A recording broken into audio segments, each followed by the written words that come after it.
In what areas can Denver Broncos quarterback Bo Nix improve going into week 2? What did we learn from the all-22 film review that gives us the inclination that Sean Payton and the offense can do a little bit more to help out Nix going forward? We'll break all that down and much more in today's episode, Locked On Broncos.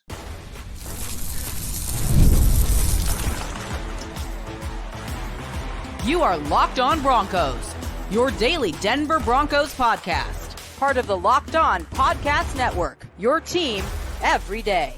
What's happening, Broncos Country? Welcome into another episode of Locked On Broncos, your daily Denver Broncos podcast, part of the Locked On Podcast Network, your team every day. I'm your host, as always, Cody Roark, Broncos reporter for Mile High Sports. And look, Broncos Country, here's what you can expect on today's episode of the show. Aftermath following the Broncos' Week 1 loss to the Seattle Seahawks, we'll take a look at our thoughts on the film review. What did the film tell us after going back and looking at everything from start to finish? The defense played a lot better than people are giving it credit for. We'll highlight that. We'll go into what Bo Nix can do better going into Week 2. And more importantly, we'll highlight and kick things off on today's show, really emphasizing some things that Sean Payton, the offense, can do better that can help out Bo Nix and the offense in general, getting off to a faster start here against the Pittsburgh Steelers, and areas that he can improve in his game overall if the Broncos are going to find a way to have success this upcoming season. We appreciate you so much, all the everydayers out there in Broncos Country. Thanks for making us your first listen.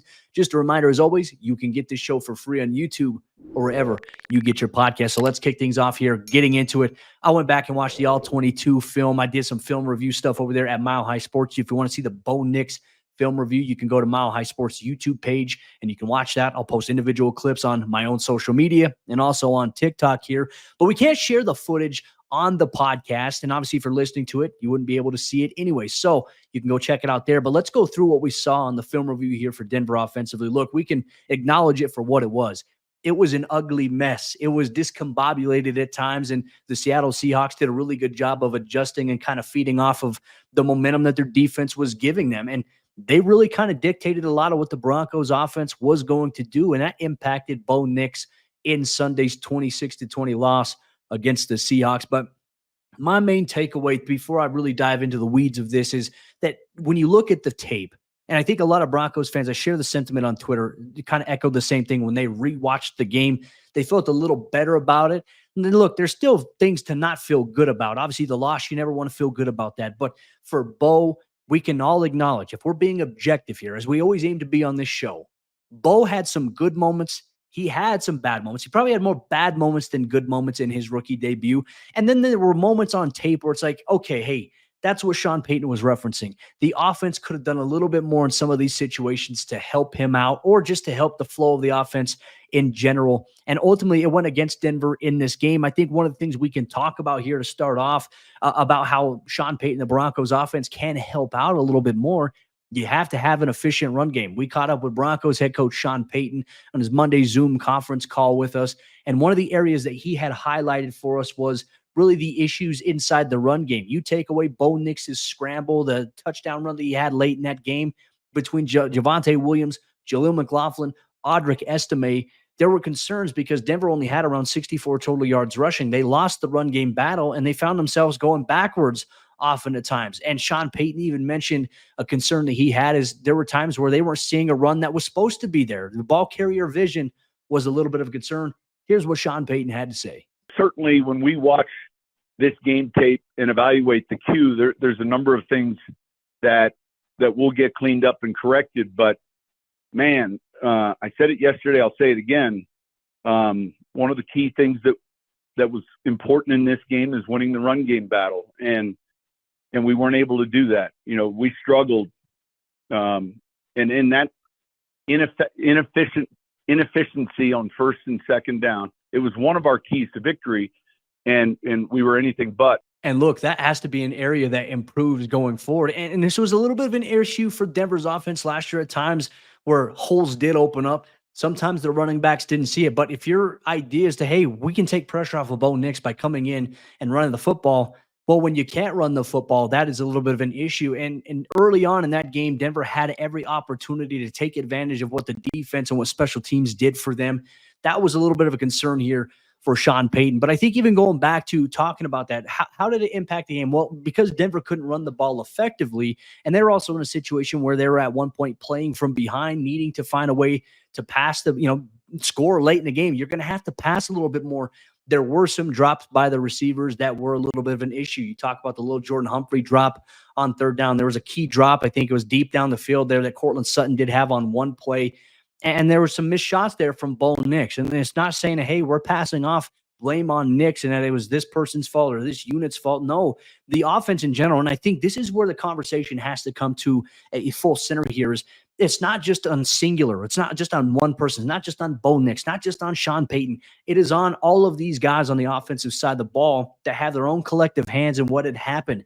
Poor communication, misalignment, missed execution. These things factor in, and everybody has their hands dirty on that. That's something that Sean Payton acknowledged himself. But the Seahawks, I will say this, going back and watching the tape, I felt like they did a really good job. They played a lot of soft coverage, as Sean Payton says. They were playing zone where their corners and safeties were protecting deep. Their linebackers were getting deep drops there, protecting the middle of the field and really forcing Denver, especially on 3rd and 9 situations, which was a common occurrence for them in Sunday's game, forcing Denver to throw the football short, and then that defense rallied to the ball. They played very disciplined there. The length that they have at the cornerback spot was a little bit of a problem. I don't think the pass rush from the Seahawks was necessarily anything special that really impacted the outcome of the game, but there were times where there was a dirty pocket or, some pressure led to a bad throw or bad decision by Nix. It is a collective snowball effect here. In terms of that, the offense has to do a little bit more to help out Bo. The receivers got to do it. Drops played a factor into that. Here's what Sean Payton had to say. There were some early drops by the receivers, and then we bounced back. I thought we blocked okay on the perimeter. We got a lot of soft coverage. And so what's difficult when you're getting some of that soft zone is it encourages you to run it more or attack underneath or inside with the tight ends and running backs. And it's probably one area.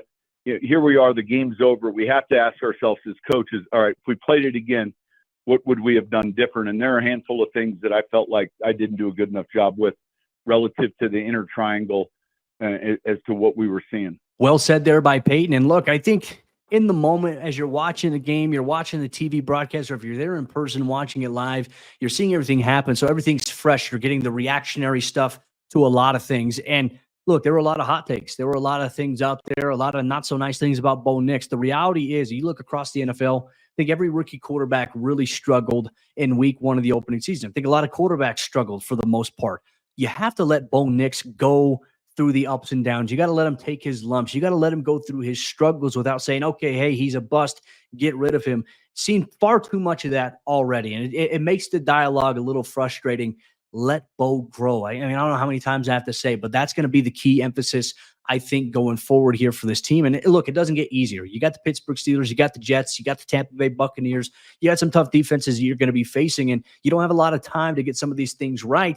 And hopefully Denver could do it at full strength. We did get an update on offensive tackle Garrett Bowles. He had an X-ray. He had an MRI on the ankle. He left the game, did not return.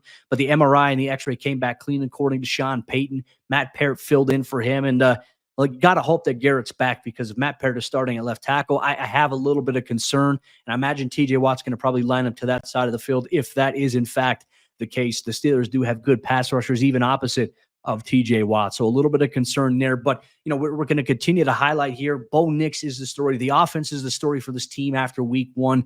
What are some areas? Where can Bo Nix specifically get better? We're going to give our thoughts on what we saw from the film that gave us our best analysis on that very question here on today's episode, Locked On Broncos.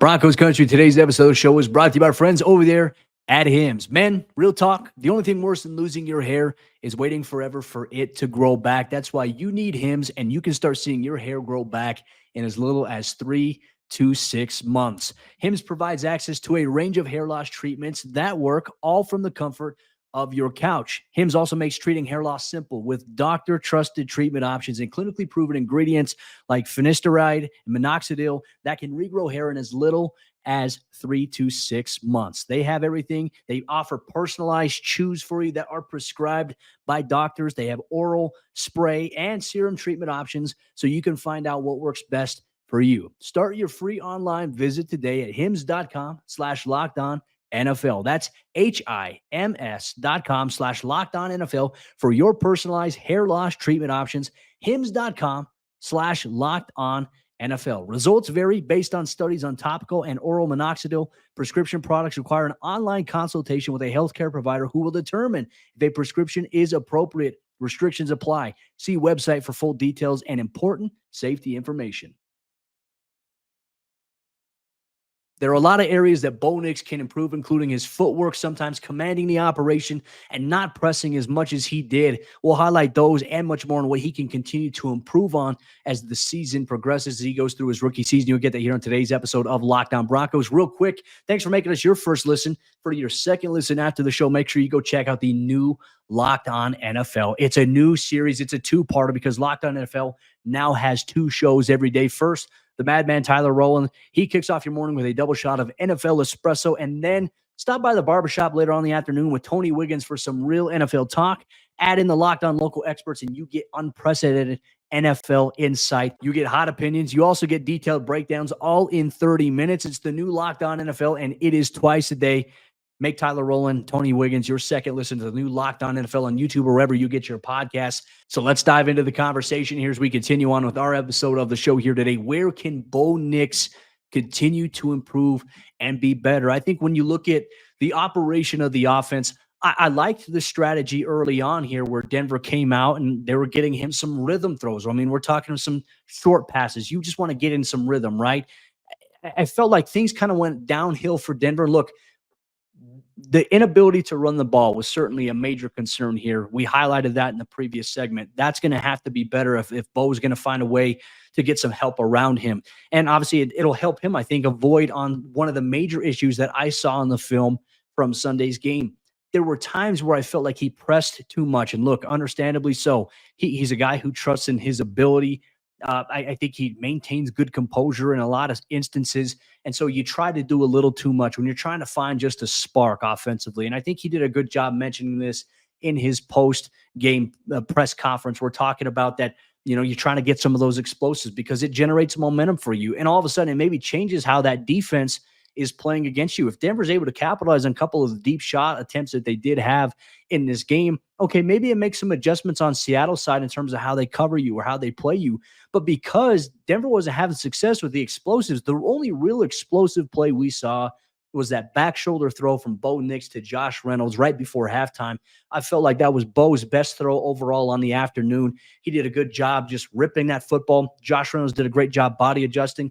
There was even one play. It wasn't an explosive, but Bo fired an inside shot to Josh Reynolds, who took a shot from the safety and got right back up. Like Denver, all circumstances considered in this game, as bad as the offense was, there were moments. And if Denver maybe gets that stop on third down late in the fourth, maybe Bo leads an impressive drive downfield. I felt like as the final parts of the game wore on, I felt like the last two drives, Bo was much better in terms of how he was playing, decisive, throwing the football, getting it to the guys where it needed to be. And look, the Seattle didn't change the way that they played the Broncos offense, specifically Bo Nix. Even late in that fourth quarter, they still played in a lot of that zone coverage. They were aggressive to the football, and they capitalized on those opportunities to make tackles in the open field to keep the clock rolling or at times forcing an incompletion, tight windows. But those final two drives there for Bo Nix, the offense was much better. We saw him get a little bit more rhythm as a thrower. And you're going to always ask the question here, okay, what if they got one final drive, even though they would have had maybe one timeout if they do get off the field on that third down that Tyler Lockett unfortunately converted on that end of the game there for Denver. So woulda, coulda, shoulda.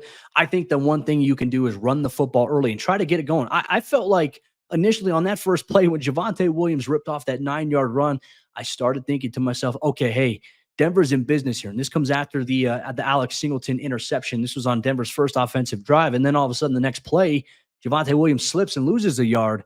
And that was a little bit of a domino effect, I think, in a negative manner that really impacted the Broncos offense and just the flow of momentum. There was even one drive, too, where Denver got a great field position. Bo Nix went 3 of 3 passing, but it was still a 3-and-out here for Denver. So they really emphasized the short passing game early on. I think you need to do that to an extent, but you also have to find a way to pick and choose your shots. Not necessarily saying reckless, don't throw a 9-ball every time, but I'm saying, find a way to create balance. Against zone coverage, this is where I really make the argument for Tim Patrick. We saw it in the preseason. Granted, it was the preseason. But I feel like Tim Patrick did a really good job of hitting his landmarks against zone coverage, finding the soft spots to sit. At times, it looked like the lanes were congested. Guys didn't know when to stop or to sit, especially against the Seattle zone defense. That was a little bit of an issue there. But overall, I think that he pressed a little too much in Sunday's game, trying to get things going, trying to create a spark there. And that led to some bad plays. I mean, we talk about one play in particular. He fired a shot across the middle of the field to Courtland Sutton. He overshot Courtland. It went over Courtland's head and was almost intercepted by the cornerback. But I think the play design, I loved it. I broke that down in my film review over on Mile High Sports YouTube page. You want to go check it out. But it was him and Josh Reynolds on the left side of the field. Josh Reynolds is running vertically. He's drawing both of the safeties, the two deep safeties. He's drawing both of them. The cornerback is playing outside leverage against Courtland, and Courtland releases outside vertically and does a great job stemming, getting inside, running that post route where if Bo, and Bo set his feet on this one too, so I'm not sure why it sailed a little bit. If Bo sets his feet, follows through with the trajectory that he's needing. Look, I'm not a quarterback expert, but Bo had Courtland wide open there for a big gain. It would have been 20, 25 yards. And all of a sudden, maybe Denver gets the momentum rolling, right? There's that big play. There's that spark that we're talking about that you're looking for that maybe he finds. And Denver's offense finds a way to get rolling at that point. Instead, it's a high throw. It's an overthrow. It's almost intercepted. You want that back. That's just pressing a little too much there. There were times where his footwork was sporadic. We talk about the first interception. He kind of throws that off of his back foot. That's something that Sean Payton had also mentioned, that there were some areas in terms of not hitting his landmarks. He mentioned something about there was a play where he had a 3-step hitch when it should have been a 5-step hitch. And that impacts the timing, the routes, the offensive operation. There are little things, but Sean Payton says that it's going to get corrected. I think another thing as well, and this kind of goes into how the Broncos can help Bo Nix a little bit more, but it's like the defense, special teams, they gave Bo Nix great field positioning in that first half. And the biggest concern that Sean Payton had was that they just couldn't capitalize and take advantage of that opportunity.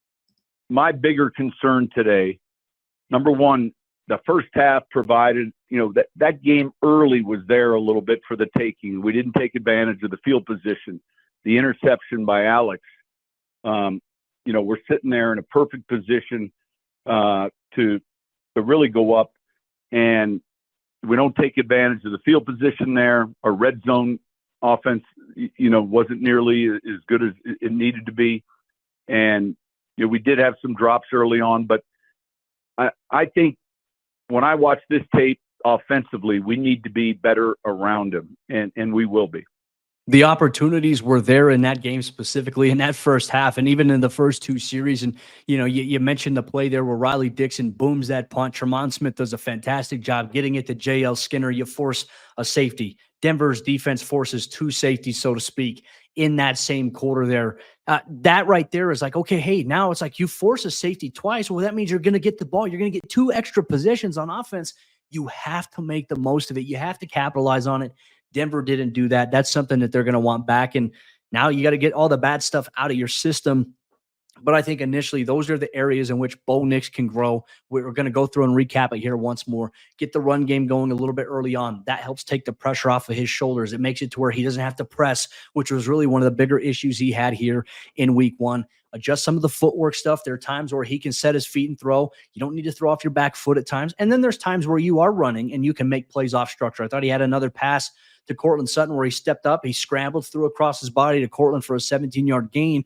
There were times where it's warranted, but you got to be consistent with it. That's an area I think Nix can continue to grow, and hopefully this fan base allows him to grow and make mistakes. It's not going to be pretty all the time, and it's also not going to be ugly all the time as well, even though the ugly stuff is a little bit louder. It gets amplified a little bit more, and then it creates a lot of reaction, sometimes some overreaction. Let him go through the process, make mistakes, and learn from it, or else it's just going to be misery. And we don't want that. Let's objectively cover this team. Let's go through everything that you need to know to figure out how to enjoy the process of watching a young player grow and how a young team around him can continue to grow themselves with some obvious areas of improvement. Now, one thing we also saw, too, in terms of this film review, looking after the Seattle Seahawks game on Sunday, a lot of frustration early on about the Broncos defense, really in that second half. Denver's defense played a lot better than a lot of people are giving it credit for. We'll even dispel some of the myths as to why Riley Moss actually had a solid game against the Seahawks, contrary to some of the loud opinions that you are seeing out there. We'll break that down and much more here in today's episode of Locked On Broncos. Broncos Country, today's episode of the show is brought to you by our friends over there at FanDuel. And as you all know, what FanDuel is America's #1 sportsbook. And we talk a lot about FanDuel. We're going to talk about something a little bit different here with America's #1 sportsbook because we have something different for you at the start of the NFL season here. Now through September 22nd, all FanDuel customers can bet $5 and get a 3-week free trial to NFL Sunday Ticket from YouTube and YouTube TV. That's right. The Broncos, they host the Pittsburgh Steelers this week in their home opener, and they will be 3-point home underdogs against the Steelers. You could place a $5 bet on that game and receive 3 weeks of a free trial of NFL Sunday Ticket on YouTube and YouTube TV. Then with a YouTube TV base plan, you'll be able to watch every regular season Sunday afternoon out-of-market game, all from the comfort of your home. All you need is a Google account and a current form of payment, and you can cancel at any time. Just visit FanDuel.com today to download America's #1 sportsbook.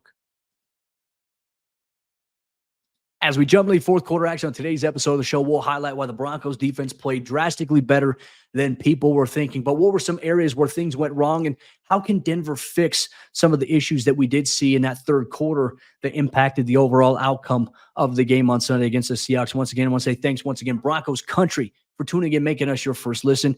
Your interaction, the community that you, the members of Broncos Country, have built here on the show, it is special. It's important to us, and we really just want to say thank you so much. You take time out of your day to listen to us wherever you get your podcast or to watch us. It means the world. So we're always going to give our time to you, the listeners and viewers of the show. So with that said, let's talk about the defensive side of the ball. First, I think in the first half, they came out. They did a fantastic job of setting the tone here early on. The improved front seven. There were a couple of runs that, you want to get back. You wanted the Geno Smith touchdown run that you had. It was just a perfect play where he capitalized against the pressure to a point where it's like, man, you want to get home. Like if it takes a second longer, Denver's defense gets home, Geno doesn't tuck it and run it for 34 yards.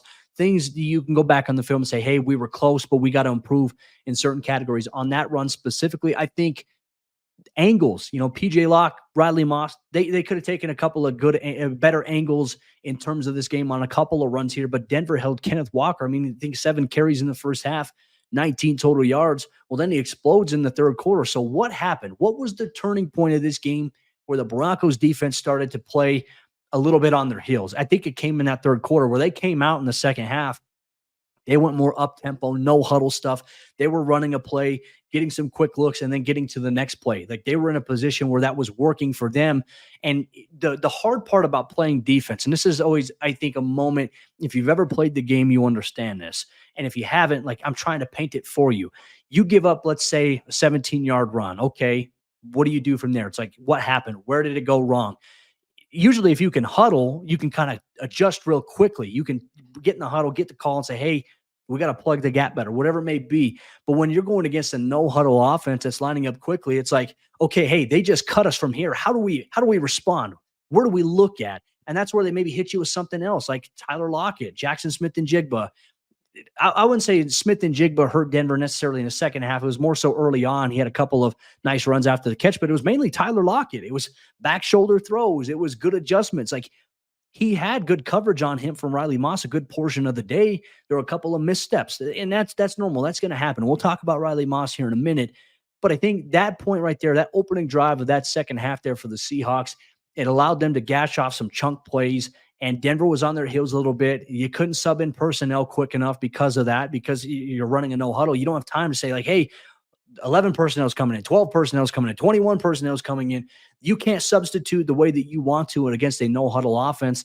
And that's where I think it hurt Denver. And certainly we mentioned it, run angles. Kenneth Walker's touchdown on the right side. He bounces it inside in between the guard and the tackle, gets to the outside there. Riley Moss has got to take a better angle in terms of tackling there. He let him get to the outside. You never want to have that happen. And then, PJ Locke in a couple of angles in the run game as well. That tends to bite you. And then there was obviously the touchdown to Charbonnet that was wide open, seemed like a miscommunication on the defensive side of the ball. So when you are getting gashed, they're running no huddle, and all of a sudden your head's spinning a little bit. Plays like that happened. And unfortunately, they only lost this game 26-20, right? I mean, this could have been far worse for the Broncos defensively. on a couple of those plays. I felt like in the fourth quarter, they did a really good job of buckling down. Their backside pursuit, especially on outside runs, was there. They did a good job plugging the interior gaps and really limiting those big plays. All of it really came in that third quarter, but the fourth quarter, Denver's defense had a chance. And unfortunately, Tyler Lockett, the veteran guy, made a couple of good moves against Riley Moss. And it wasn't like Riley Moss was getting burnt. Like, I think there's a narrative that we always see in today's NFL, or even in football in general. If there's a receiver that catches the ball and there's a corner in the area and that guy got burnt, he got smoked. To me, what I think getting burnt, getting smoked is, especially as a former cornerback and as a cornerback coach, my whole idea on getting smoked means that, oh, you get beat so bad, it's a wide open touchdown for a massive gain. If you're in the area and you've got good coverage, which I felt like going back and watching the film, Riley Moss, for the most part, in really his first NFL game at cornerback, I think we have to put that into perspective. I thought he did a terrific job in coverage. You mentioned he can come up and play a little bit better against certain run angles. Absolutely. We'll acknowledge that. In terms of his pass coverage, I mean, there's just times it's like, hey, getting a better hip positioning on a couple of plays. Lockett had a couple of back shoulder plays against him. And then that crossing pattern really to kind of end the game on that third down.